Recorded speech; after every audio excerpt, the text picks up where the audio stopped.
Here we go again. Now this time you simply must clap and dance along, madam. Ask your cares away. Anything you need explained, ask your cares away. Here at Uncle Ben, come and pick up reins. Play our crazy questions game. Send yourself insane. We're Ben, Whistler. And the Oompa Loompas. Whistler, what are you doing? Stop licking that at once. No, she didn't. And Oompas, for the last time, will you put those hatchets away? You're meant to be cute. Come make our day. We embrace the fun and strange. Let your true self play. Here at Uncle Ben, ask your cares away. Play our crazy questions game. Let your true self play. Here at Uncle Ben. Here at Uncle Ben. Here at Uncle Ben.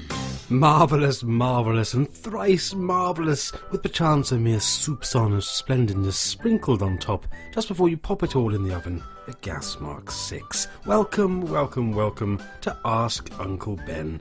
Who needs Fraggles when you've got us, Well, actually I do, so kindly send me some at once. Most kind, most kind. I hope you're all immensely well and thoroughly lovely. And if you're not, then why not cuddle on up to us here at Ask Uncle Ben, and let your worries drift away in a salty sea of silliness. Whistler, that's why not. I strongly advise against anyone cuddling up to him. You never let me have any fun. Shut up. Right, Whistler's got his ludicrously small Speedos on, the Oompas are sliding into their lubricated purple wetsuits as we speak, and I've donned my full Edwardian bathing costume, complete with matching walking stick. So let's dive into some questions, shall we? Yes. Actually, before we do, I just wanted to point out that when I tried to write Anthea Turner in a text message earlier on, it came out as anti-fascist Turberic. God love autocorrect, or automatic Batman as my phone wants to call it. Now, please, look, we really must get on. Can you stop interrupting with all your nonsense? Enough of the nonsense. Let's have some more nonsense instead. Mummy Ram writes in, oh, hello Mummy Ram. Dear Uncle Ben, having just bought a new tumble dryer... Oh dear. Tumble dryer, tumble dryer. Stick your head inside and you'll get a bad migraine. Now look, we really mustn't mention tumble dryers. Oh, bugger. Tumble dryer, tumble dryer. If you sit on top, your fun parts will get quite warm. Stop it at once. Everyone stop mentioning tumble, things, alright? Otherwise the song comes on. So no more talking of those devices. Thank you. Sorry about that, Mummy Ram. Anyway, Mummy Ram says, having just bought a new, drying appliance, it has a reduced ironing setting. What I need to know is, by what exact percentage does it reduce the ironing, so I can plan my life accordingly? Well, Mummy Ram, yes, it's rather good, isn't it? If you stick your, electronic clothes heating cupboard on the reduced ironing setting, lots of things won't need ironing at all, and the rest will only need a quick once-over, reducing your ironing needs by about 50%, I would say at least. So you'll have more time to play the ukulele and try and conquer Swindon, or whatever it is that you do in your spare time. I don't know. However, little insider tip for you here, Mummy Ram. Come close, come close. Don't tell anyone what it is, it's a secret, but if you just put it on the normal setting and then cover all the clothes in petrol and shove a lit match in about halfway through the cycle, then you'll reduce your ironing requirement by 100%. Splendid. Just be careful not to damage your tumble dryer. Oh, cock. Tumble dryer, tumble dryer. Watch your clothes spin round and round and you'll get quite sick. Let me know how you get on. Right, next question. Dear Uncle Ben, I know that all your listeners are huge, obsessive, scarf-worshipping fans of the superlative TV programme Doctor Who, and will thus be fascinated by your answer to this question. Yours sincerely... Oops, I forgot to mention what the question was. Excellent, excellent. Oh well, moving on. Sorry to disappoint all of you people who are so looking forward to be talking about Doctor Who for 20 minutes, but there we are, next question. Dear Uncle Ben, the question is this. Ah, he's remembered, excellent. Sorry everyone. Cast your memory back to the mid-80s. Oh god, hang on. When Doctor Number 6 had a companion named Perry. Now then, Perry was apparently short for Perpigillium. However, surely she should really have been called Purpug. Could you please With your enormous influence, how kind, get in touch with Auntie BBC and ask if they have any plans to re-edit the DVDs using the miracle of science in order to change Perry to Purpug. It will certainly make some of the duller episodes slightly more entertaining. Yours sincerely, Nicola Bryant's pet pug, Gilliam. I think I might need to lie down. Good old Perry. Started with the Fifth Doctor, of course, but anyway, I have been in touch with my sister, Auntie BBC, and they've done a test run of your idea. So see what you think.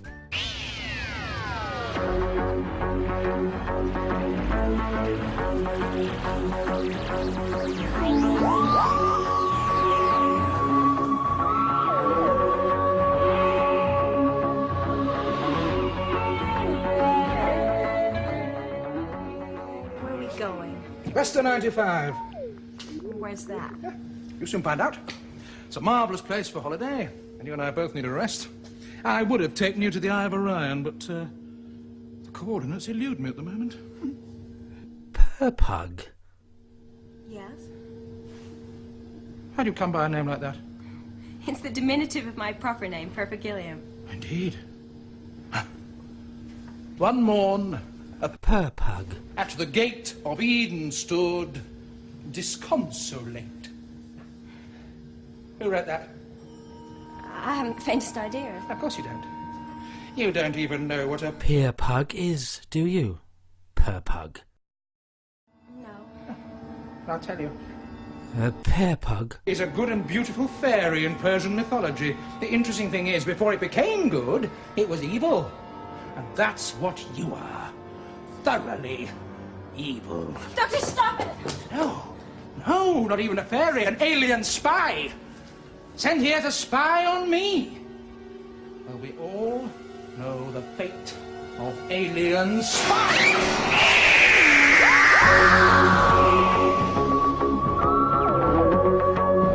Doctor Who is copyrighted by the BBC, starred Colin Baker and Nicola Bryant, and was ruined by Ben Lawson.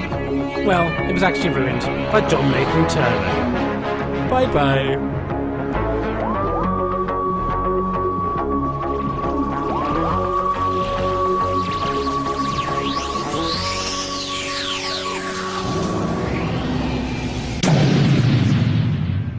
Not entirely sure myself. Seems a tad clumsy, and Doctor Who was never clumsy. Do let me know what you think, though, won't you? This actually leads us on rather nicely into Mrs. Suspicious Coffee Morning's question.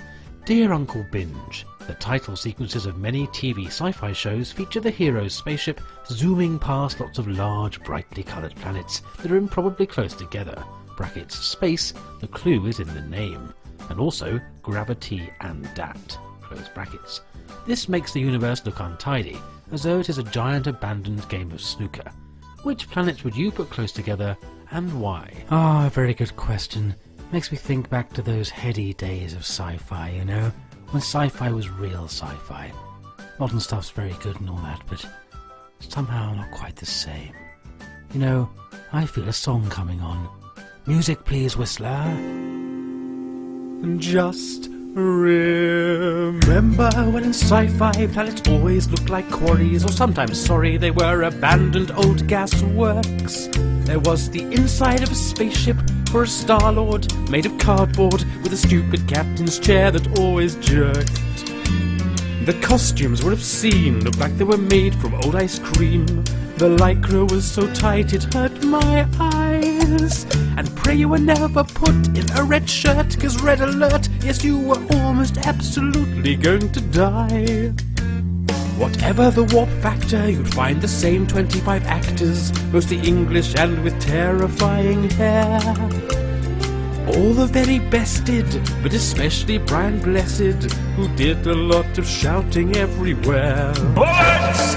Every single week went with a trippy title sequence and a cliffhanger to keep you in suspense. While several episodes of all our favourite sci-fi shows had everyone randomly laughing at the end. The sci-fi verse itself keeps on expanding and expanding, with plot twists you can never quite explain. What? brilliant shows are dangled, and then they're bloody cancelled. But as good as it all is, they really aren't just quite the same. So let's remember now with fondness all the Jacquelines and Jane Fondas, all the Darrows and the Shatners and Pertwees. And let's think of simpler times when all our sci-fi was sublime, pulling us back like a nostalgic tractor beam. Thank you very much. Right, next question. Dear Uncle Ben, I hope you can help me out. Also do I. Yesterday, I and my close family and many friends, through an amusing series of mishaps, found ourselves in a large jar full of vinegar. Dear. But wait, there's more. Ooh. Due to an even more hilarious sequence of events, the lid fell onto the jar and ended up being screwed on tightly. Oh Lord. My two questions are as follows. Do you have any advice as to how to unscrew a lid while inside a jar? And how long do we have until we are pickled? Yours sincerely, An Onion. P.S. I am an onion. Well, it's very nice to hear from you, Anne. I wonder if you're in a relation of Anne Egg. Probably not. But, my, what a pickle you're all in. Well, not yet, anyway. Sorry. This is most unfortunate, isn't it? Not only falling into the jar, but somehow the lid falling on top and screwing itself on. Blimey. However, I think we can apply the old logic puzzle thing to this, I feel. You remember that one, which is, when is a jar not a jar? When it's a door. Yes, that's right. Simple as that. So just open the door, or the jar, or the door jar, the jar, door. Is it a door? Is it a window? Is it a... Going off topic completely. Or we can apply one of those more surreal logic riddle thingies to it. Remember? Breathe on the glass on the inside of the jar. Yes, and then write some letters in the condensation. Doesn't matter which ones. And then have a fist fight with each other. Okay, and then take a letter off the glass, and then all hug it really tight so you're enveloping it. Then put the letter in the envelope. Now take a dress off yourself or anyone who's wearing one, and put it on the front of the envelope. Then put it on the floor and stamp on it. And now you've finished fist fighting. You're no longer boxing, so you are post-box. So now you can put the now stamped and addressed envelope with the letter inside in the post box and await rescue. You're welcome. Do please let me know how you get on, won't you? And if it doesn't work, then I'd say you'll all be pickled in a couple of days or so. I know I certainly will be. Right, next question. Question from Dan Clark. Hello, Dan. Well done in the play the other day. Very good indeed. Dear Uncle Ben, why are there so many people afraid that ducks are watching them that there is actually a name for it? Well, that is a very good question, Dan. It is ridiculous, really, isn't it? I mean, when you think of... What was that? Anyway, it is remarkable what some people are afraid of, all sorts of things, really. But this one is particularly odd, isn't it? I wonder how it comes about. Perhaps it's from when you... Shh! Did you hear that? I swear I can keep hearing. Anyway, do you think people actually think there's a duck somewhere watching them through binoculars? It's absurd. Oh, God! It's getting closer. Somewhere out there. There's a mallard with my name on it. Sorry, get a hold of myself. No, I don't really do that. Enough of this. Now, let's move on to the next question. Tully writes in, hello Tully. Dear Uncle Ben, whilst being a bit pointy as no less pelican, when is it acceptable to fall off without any help from the Portuguese sun? And also, since you are not asking, Uncle Ben, where is my Greek ravioli? Well, firstly, you're not getting any help from my Portuguese son. But Daddy, I want to help. No, I said Portuguese. Sorry, Father, my accent is highly questionable. Nor are you getting any help from my Portugosling son. Secondly, your Greek ravioli is in the tumble dryer. Oh, tit it. Tumble dryer, tumble dryer. Do not put food in because it is not an oven. Question from Alex. Hello, Alex. Dear Uncle Ben, in our brave new world of alternative facts, what is the most interesting so-called fact you have ever disputed at a pub quiz?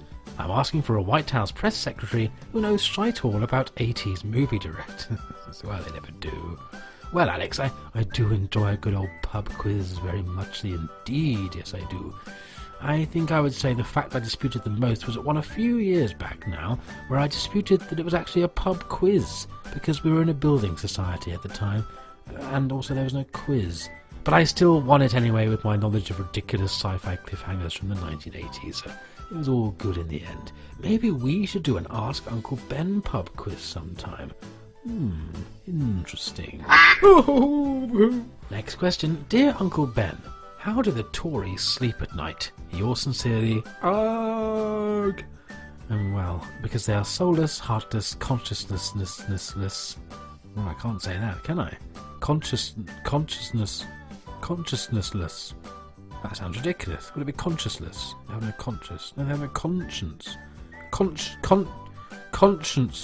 This. Consonant, please, Carol. Oh, forget it. They're monsters, that's why. Simple as that. You want a bit more? Oh, all right. Music, please, Whistler.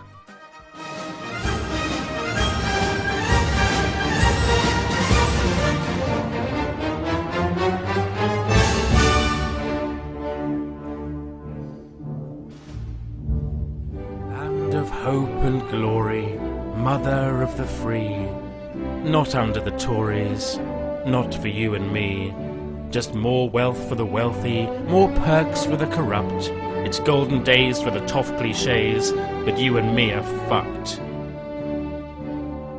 Wider still and wider their greedy hands will spread. Hatred, lies and endless fear will make them mightier yet. Truth and right and freedom are being slowly drowned. They don't want us looking across the sea, they want us looking down. Stars of solemn brightness being snuffed out one by one, 'cause at the top they just won't stop till all our unity is gone.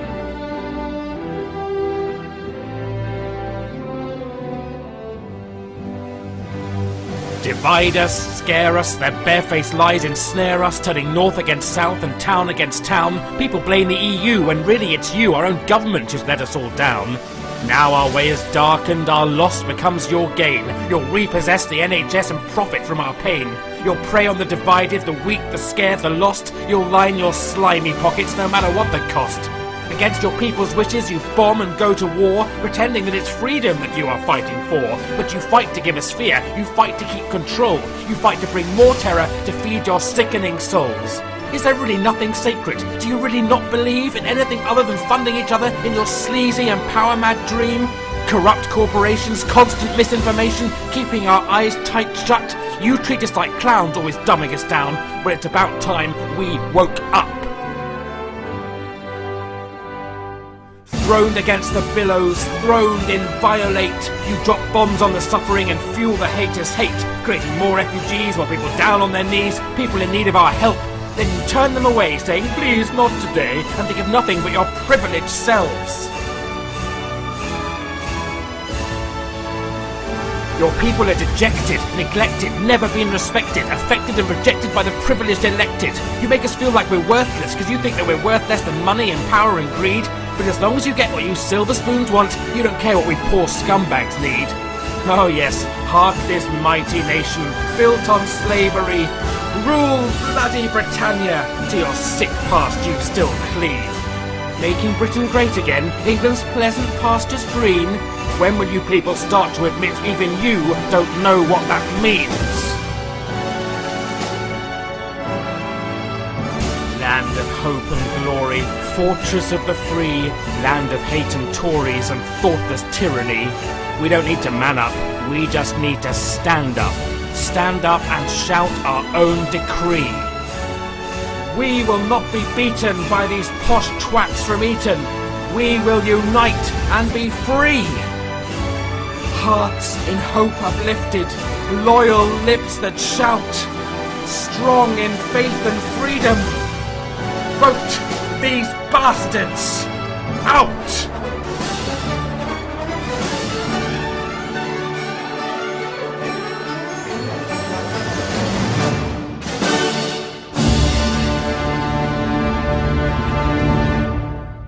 Oh, I got a bit worked up there. I do apologise. Actually, no, I don't. Anyway, Mrs. Suspicious Coffee Mornings asks, Dear Uncle Hinge, does Whistler know that there is a famous painting of his mother?